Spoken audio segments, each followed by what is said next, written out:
আসসালামু আলাইকুম প্রিয় দর্শক, যখন বিভিন্ন মহল থেকে এমন দাবি উঠছে যে ডক্টর ইউনূস সরকারের কোনো উপদেষ্টা থেকে শুরু করে ডক্টর ইউনূসের ঘনিষ্ঠ জনেরা যেন সহজে দেশ ছাড়তে না পারে, ঠিক সেই মুহূর্তে আমরা শুনতে পাচ্ছি তাদের অনেকেই গোপনে দেশ ছাড়ার চেষ্টা করছেন। কেউ কেউ হয়তো পালিয়ে গেছেন এরই মধ্যে, যেমন ডক্টর মোহাম্মদ ইউনূসের বিশেষ সহকারী ফয়েজ আহমেদ তৈয়ব, যিনি ডাক, টেলিযোগাযোগ ও তথ্য প্রযুক্তি মন্ত্রণালয় সম্পর্কিত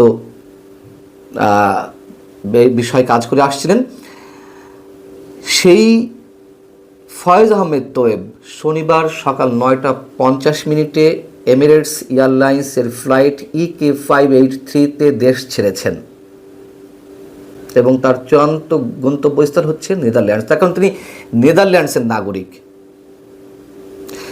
ইউনূস সরকার একের পর এক বিদেশি নাগরিকদের নিয়ে এসে লুটপাটের সুযোগ করে দিয়েছেন, চোখ বন্ধ করে আমরা বলে দিতে পারি। এবং এই যে কোনো উপদেষ্টা, কোনো বিশেষ সহকারী কিংবা উপদেষ্টাদের আবার ব্যক্তিগত কর্মকর্তা, তারা যে হাজার হাজার কোটি টাকা লুটপাট করেছেন এমন অভিযোগ দীর্ঘদিন থেকে। ট্রান্সপারেন্সি ইন্টারন্যাশনাল তারা তো কদিন আগেই যেই প্রতিবেদন দিল, দুর্নীতি ধারণা সূচক প্রতিবেদন, সেখানে তো 2025-এ বাংলাদেশ দুর্নীতিতে আরও অবদমিত অবস্থায় গেছে। 2024-এর যে অবস্থায় ছিল তার থেকে এক ধাপ নিচে নেমেছে। এবং শেষ পর্যায়ে এসে যে বড় বড় চুক্তি, কিসের কারণে আমরা একটু বুঝতে পারি না। বিমানের এমডিকে সরিয়ে দেওয়া হলো গৃহকর্মী নির্যাতনের অভিযোগে। আমি আবারও বলি, গৃহকর্মী নির্যাতনের অভিযোগে যে কাউকে অবশ্যই আটক করা যেতে পারে, কিন্তু বিমানের যাকে বরখাস্ত করা হয়েছে শফিকুর রহমান, তিনি তো এই সরকারের ঘনিষ্ঠ ছিলেন। সেই বিমানে তো ডক্টর খলিলুর রহমানকে নিয়োগ দেওয়া হলো কিছুদিন আগে, মাত্র 1 মাস আগে পরিচালক পদে। ইসি সচিবকে দেওয়া হলো। কি কারণে এগুলো আমরা জানি না। বড় বড় সেখানে নাকি লেনদেন হচ্ছে, বড় বড় চুক্তির মাধ্যমে কমিশন বাণিজ্য চলছে। এবং সরকারের সাবেক ছাত্র সমন্বয়ক যারা উপদেশে কাজ করেছেন, আসিফ মাহমুদ সজীব ভুইয়া কিংবা নাহিদ ইসলাম, তাদের বিরুদ্ধেও অনেক অভিযোগ রয়েছে। একা করে সব বেরোবে নিঃসন্দেহে। গণমাধ্যমগুলো তো মুখ খুলতে পারেনি, সেলফ সেন্সরশিপের মধ্যে চলে গিয়েছিল। ইউনূস সরকার যে ফ্যাসিবাদ হয়ে উঠেছিল মাত্র এই 18 মাস কেবল নয়, আসার পরপরই ভয়ে আতঙ্কে ছিল। কি ঘটেছে গণমাধ্যমের উপরে, সাধারণ মানুষের উপরে, আমরা সব কিছু জানি, গোপন কিছু তো নয়। এই ফয়েজ আহমেদ তৈয়ব ইলন মাস্কের স্টারলিংকেও কোনো ধরনের প্রক্রিয়া ছাড়া সব ধরনের কাজ করার অনুমতি দিয়েছিল।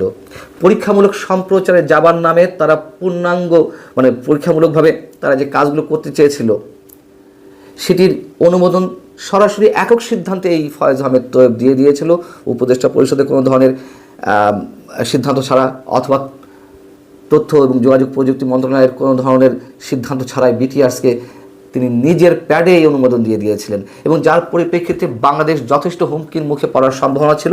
আদৌ কি হয়েছে আমরা জানি না। এই ফয়েজ আহমেদ তৈয়বকে গত মার্চে 2025-এর মার্চে ডেকে নিয়ে এসে তাকে বিশেষ সহকারী করা হলো।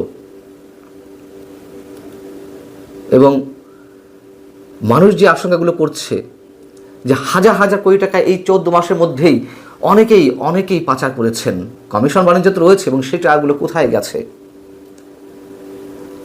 আমরা পরবর্তীতে যদি আরও এরকম অনেক সংবাদ শুনি, তাতে অবাক হওয়ার কিছু থাকবে না। ফয়েজ আহমেদ তৈয়ব যে পালিয়েছেন, দেশ ছেড়েছেন, এমন একটি খবর নানানভাবে পাওয়া যাচ্ছিল, কিন্তু ফরমাল কোনো গণমাধ্যমে না আসা পর্যন্ত তো কথা বলা এখনও নিরাপদ নয়। যেমন কালবেলায় এই বিষয়টি রিপোর্ট করেছে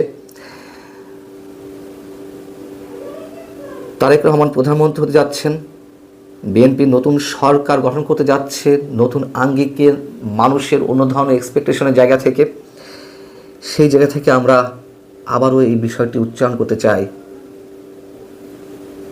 যেই হোক না কেন, সাধারণ মানুষের উপর যেভাবে জুলুম চালানো হয়েছে, নীরবে যেভাবে দুর্নীতির মহোৎসব চালানো হয়েছে, এর সঙ্গে জড়িত যেন কেউ দেশ ছাড়তে না পারে। আওয়ামী লীগের কথা বলবেন, তাদের বিচার আমরা চাই। যারা দুর্নীতির সঙ্গে জড়িত ছিল, অবশ্যই আওয়ামী লীগের সময়ও হাজার হাজার কোটি টাকা পাচার হয়েছে, তাদের বিচার তো এরা করছিল।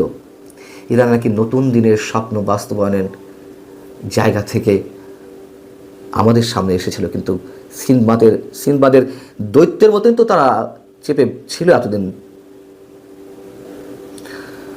ভালো থাকুন, নিরাপদে থাকুন। আল্লাহ হাফেজ।